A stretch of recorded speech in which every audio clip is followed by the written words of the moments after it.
Welcome to another edition of the Live Well and Fully podcast. Through this podcast, we help women remember that they matter too.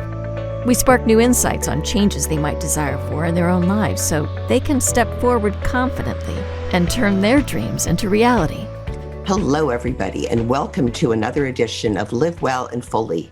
I'm Barbara Jacker, and I'm here in Pennsylvania with a terrific and insightful financial planner, Julie Knight. Julie works at Janney Montgomery Scott and focuses on comprehensive financial planning. I am myself a person in the second half of my life, and Julie has been instrumental in helping me put a sound strategy in place. She even identified a revenue stream that I would not have known about had we not worked together. And so I was so delighted when Julie agreed to be my guest today.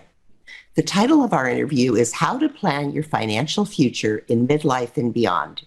And we'll cover 7 questions in 7 minutes. So, Julie, are you ready to go? Yep, I'm ready, Barbara. Thanks for having me. So we'll start with question 1.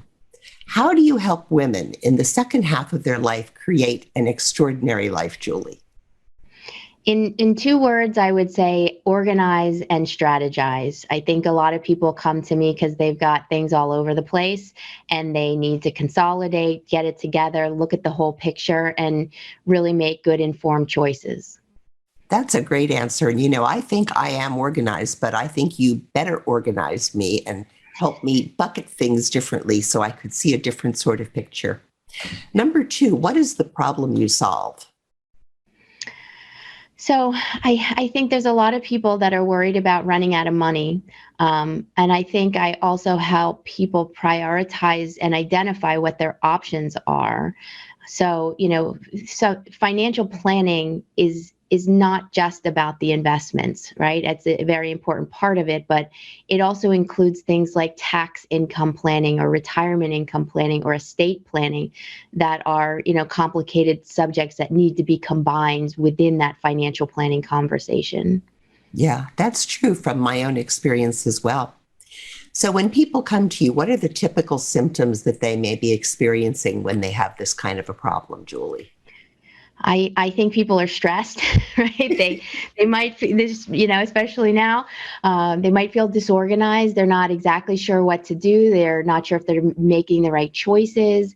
I think sometimes they don't like talking about money. They don't like talking about death or insurance or, going to a lawyer, right? And I will say this is a big can of worms, but I think that in general, there's a lack of understanding of the power of compounding.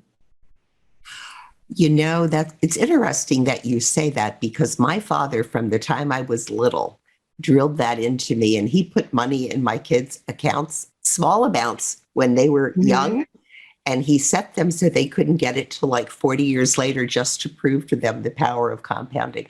Yeah, it's huge. I think it was Einstein said it's the 8th wonder of the world. And it's true that we can't think that there's immediate gratification for everything, especially in planning.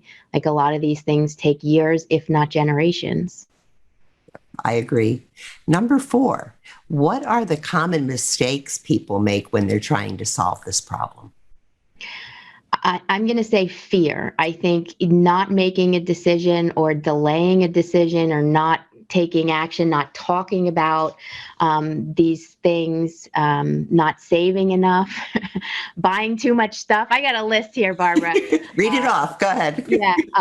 Also not understanding employer-sponsored benefits, right? Whether it's a 401k or healthcare or just in general, that's often, as 20-year-olds, like the first job you get, it's like eye-opening experience what, benefits your employer offers and really taking the time every year to take advantage of those.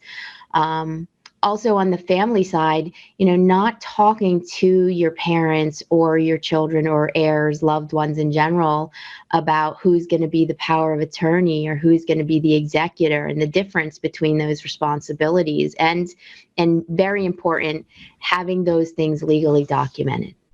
That's such a complete and excellent answer. Thank you. Thanks. What is one valuable free resource that you can direct people to for help with this problem? I, of course, would recommend people check out our website, which is klcwealthadvisory.com. And we post things regularly. I also post things to my LinkedIn and Facebook. And of course, we offer free consultations. If people need help, they can call me or email me directly to set up a call and understand our process. That's excellent. And to the listeners, I am putting Julie's phone number and email below this podcast, so it's there if you'd like to reach out to her. Number 6, what is one tip a listener can use now that will help them solve this problem? I think we need to save first, right? A lot of financial advisors recommend saving 15% of your income.